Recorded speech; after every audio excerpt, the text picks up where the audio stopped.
My herbal teas don't taste that good, but it's medicine. And that usually goes for things that are healthy for us. Maybe they don't taste that good until you start to adapt and start to really appreciate it. Quickly, lemongrass looks like relieves anxiety, lowering cholesterol, preventing infection, depending on how you use it. A lot of these things topical. Quickly, I found that holy basil, mostly used by Ayurvedic Indian cultures. Great for, they say they use the leaves and seeds with black pepper for malaria. The whole plant helps with diarrhea, nausea, vomiting. That's just a few things. Let's see, and then I said some sage in there. The sage, I know it helps with brain function, appetite, gas, stomach pain. So a lot of stomach issues that we have after eating all the junk we do. And so my approach to gardening really is I do have bad habits. I do. I do like a French fry every once in a while. I do continue to eat meat, even though I'm weaning myself off and replacing it with mushrooms. Mushrooms are great substitute for a good steak. And so I do the teas. I eat raw straight from the garden to create some more balance in my life as I become more of a conscious eater. And so I just want to blast through this today. I don't know how to spell career. Don't worry, I didn't go to. I went to DeAngelo, Oh my goodness. let's go back to the first one. And I'll just let the slides guide me. I don't come up here and talk too much.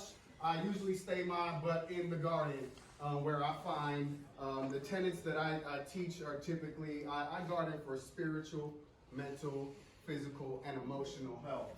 And so when I first really started gardening, I grew my first tomato. I knew it was drawing me in. And then I'm driving in my neighborhood and I see a tomato plant growing out of concrete. And I thought, wow, Tupac's calling me right now. He says we must grow regardless of the fact that it was planted in stone. That's just from his, you heard of the poem, Rose from Concrete. And I was like, oh wow, this is me. Go ahead, next slide. And so what I'm going to do is talk about my story and how y'all can take the first steps into your urban agriculture lifestyle that you all are going to start as soon as you walk out of here, if you haven't already. Just moved back from the East Coast. I was in a transitional state of my life. I just reunited with my daughter between jobs, a lot of things going on back at my mom's house. And so I just started, for the first time, her backyard was empty. It didn't have a big trailer in the back or a boat that my stepdad had made her buy and all these things. Empty house, empty backyard. So I decided to start growing some vegetables as an activity with me and my daughter. And then it just expanded and grew. Greenhouses in the corner. It even looks even different now. This is back at my mom's house. And this was like my first harvest. You know, we've got our onions, tomatoes, zucchini, beets. Beets are my favorite. You can eat the tops and bottoms. That's my favorite. So go ahead, we'll go next. So the first step y'all should take is grow a plant. A plant. An herb pot on your balcony if you don't have a backyard. You could grow a tomato in a pot. Grow a plant. Nurture that plant. And I brought this because I want y'all to just feel, this is my baby, right? But this is how you start to get hooked. Because the first time I tried to grow, it was back in the day, I was a young boy, and a friend of mine gave me all these seeds. They were weed seeds. This was back in the day when the weed had the seeds in it and you had to pick it out. Y'all don't know what I'm talking about. Y'all should, because this is y'all should, it's legal now. I threw it in the ground and nothing happened. I said, I can't garden, so I just want you to pass that around. That's an American giant sunflower. It's supposed to get 12 feet tall. It's supposed to get huge. And I'm going to donate that to our garden out here. Wow. Right? And so, grow one plant, and then you'll start to feel that gravity. Then, start visiting other gardens. I have millions of pictures of gardens I visited as I'm starting to understand why am I drawn to this, besides the fact the food I grew was delicious. They're passing that plant around. This is a Middlebrook Farms, Middlebrook Gardens in San Jose. They have an aquaponics farm. there. It's a great way to grow your plants.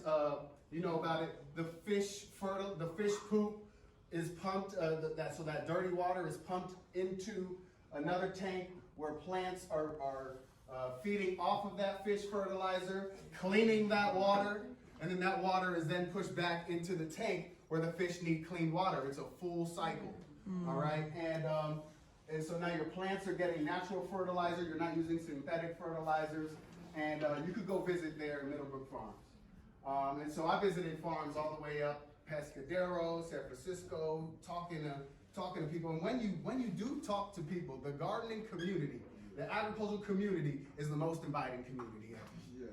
Yes. It's a cultural exchange. You're talking to different races, different cultures. You're sharing each other's methods, the types of food. How does one cook this plant? Some people are like, no, I can't give you that plant. That's exclusive. After a while, in my community garden, they'll start sharing their plants, realizing, you know, we're all one, right? And so, these are just pictures of how hydroponics, I believe, is a huge future because, as we know, our food system is stressed and is not going to survive. Something that you guys should all look into is the 50 foods of the future. The full harvest. So I got peppers, beans, tomatoes, and cucumbers, herbs, all day, every day. Go ahead. Next, I started going to trainings. I went to school for communications, advertising. And then when I was laid off from my startup company, I was like, all right. And really my story was I was gardening at home, bringing that food to my coworkers. All of them was like, teach me, Derek, teach me, teach me. I was like, people want to be taught. So I started teaching people how to grow. But I had to legitimize myself because I just, at that point, I didn't know the knowledge really why I was drawn to this. So I just go to different trainings. This one was about biochar, something else of the future. Research biochar. It's a way they burn a feedstock, tan bark, if you will. This is hulls of a walnut and almonds. When it's burned at a super high temperature, in this type of apparatus, you get this supercharged soil amendment that holds nitrogen in the soil and does all these things. So it's a way to divert waste, and it's a new technology, biochar, watch out for that. But this is just one of the trainings I went to. I became a master composter, went to a bunch of master gardener trainings. I became a Bay Area qualified landscaper just to learn, how to prevent erosion and guys, people also, when I teach, they always ask me, Derek, where did you get your training? I say the University of YouTube. We have access to all the information we want, and just verify and verify. The more you research, the more you'll really find what's solid and what's not. But you could learn growing mostly by doing, first of all. And then second of all, you should do some trainings to supplement what you are learning yourself in the garden. Go ahead. Next step is to get involved, right? So now I know how to grow for myself, but I need to put myself in the community. And my first project was at De Anza, where we did a very similar project to what you guys are about to do out here. I took an environmental class, and we talked about air, sea, all the pollution, all the environmental things, but the thing that hooked me was the food part. Because unlike Brother Mahmoud, I'm a skinny dude, and I also need to put on a lot of pounds, and it goes right through me. I gotta eat a lot, and I love eating good food. Also, at that time, I was spending so much money on going out, because I'm kind of a bougie eater. I like to eat, big old steaks. When I go to a restaurant, I get the $40 plate, I'm like, what am I doing with my money, right? And so I learned that growing your food also saves money, but I got involved. So in that class, my project was to start a garden right in front of the environmental center. I met a lot of people who are still in the industry this day, who email me about jobs in agriculture that I would like to share with you all. If you are interested in getting in, I have a large network of people that want to get started in this. You can start entry level at a job and then get connected with this wonderful network of agriculturalists. So go ahead, next, please. So get involved, go to your community gardens, go to your next door neighbor, and if they have a bigger yard than you, go to your next door neighbor and say, can I help? Can we grow some stuff here? They'll say yes. They'll say yes, okay? This is a nighttime photo of my big plot. I have a plot that's about 3 sizes of that grass plot out there. And so I spent all winter kind of getting rid of the crabgrass. You can go next. But I wanted to show that because I invite you guys to come get your hands in the soil. If you want a guide, I will guide you through, and we'll go out to Milpitas is where my plot is. Oh, another harvest, just bragging. I'm just bragging. So then now you got your education behind you. Now you know, listen, if you know how to grow 1 tomato plant and get a bountiful harvest, you're doing better than most people. You have something to teach, something to offer. I realized that I've just gained a skill, a trade here. You know, that's something that I really wanted beyond my formal education, beyond a degree. I wanted a trade, something that was gonna last. Something that, you know, survival skills, like my brother was talking about. And so I created jobs for myself by doing gardens and backyards, which then transitioned into after-school programs. I was teaching people residential backyards, school gardens, upgraded school hospitals. A lot of hospitals will have rooftop gardens and stuff. You go to the East Coast, a lot of rooftop gardens going on. Corporate gardens, there's a company called Start Organic. He gets paid to go and give lessons to the tech workers so they can get some time outside off their computers and learn how to grow. Senior living centers, and there's all kinds of grants out there. So this is some of the work I've done. This woman, her husband had just passed. She was not into gardening at all, but she knew that she needed something really special, and we're still in contact. It's a tiny little garden in her backyard. Children picking off cayenne peppers off a branch. And then I forgot to tell them, don't rub your eyes. Then they rub their eyes and they got cayenne all in their eyes. I learned a lesson that day, but so did they. But cayenne is really, really powerful herb. And then other kids in Eastside San Jose at a rocket ship school. You know, those kids are eating Takis for lunch. You know what I mean? But I gave them celery from the garden with their sun butter. And you can tell this kid, he's telling me right now, this is actually good, you know?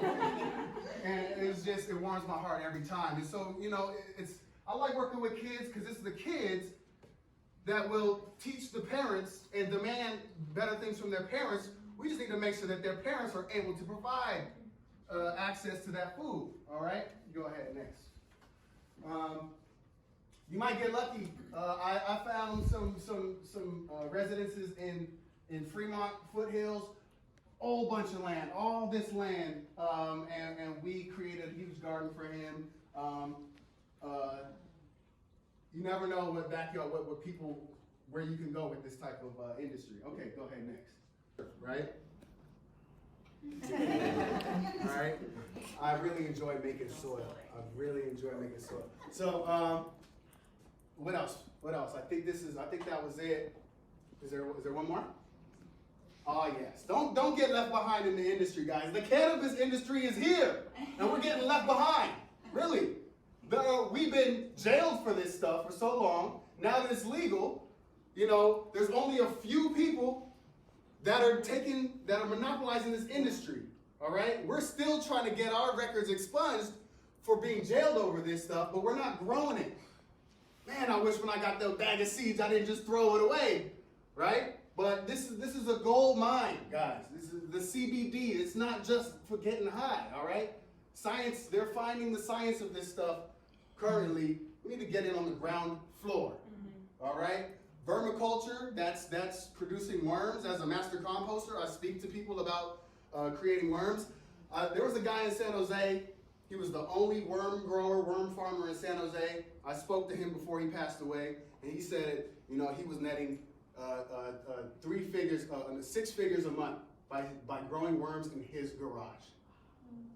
All right, the worms, the poop that comes out of these worms is an amazing soil amendment that improves soil and provides fertilizer for the plants, and they're the best pet ever. They don't bark. You don't have to take them on walks. All right, this is an enterprise. There's a vacuum in Silicon Valley right now. Okay, we have to ship our worms from across the state, sometimes across the country. This is very easy industry to get into. And then I've just started growing mushrooms. Man, the stuff grows on bark and hay and coffee. It has powers to pull chemicals out of chemical-filled grounds, and then you can still eat it, and it eliminates that chemical. So it's called bioremediation. It takes chemicals out of the ground. All types of medicinal properties. I'm not just talking about funny mushrooms, but even psychedelic mushrooms are now starting to be tested. All right, it's starting to be in the next 5 years. Psychedelic mushrooms will be legal, and you will be able to get a prescription at your doctor. All right, these are industries that you guys need to wake up to, or you should share about. Okay, I'm sure all of you are in your own fields, but at the very least, guys, grow a plant. Start growing the plant. The healing properties, the sense of accomplishment, the sense of tasting that food. Like you, I'm all about the edible. If I'm gonna put all this time to this plant, I want you to give me something back. But just recently, I've also understood growing flowers to keep the bee populations going is very important. The monarch population is dying off. All right, you know, if we don't have bees, this planet is gone, right? So I grow flowers for them too. They like the squashes and stuff too, though, right? Right? They do. We eat those too, right? So that's it. That's it for me today. Thank you.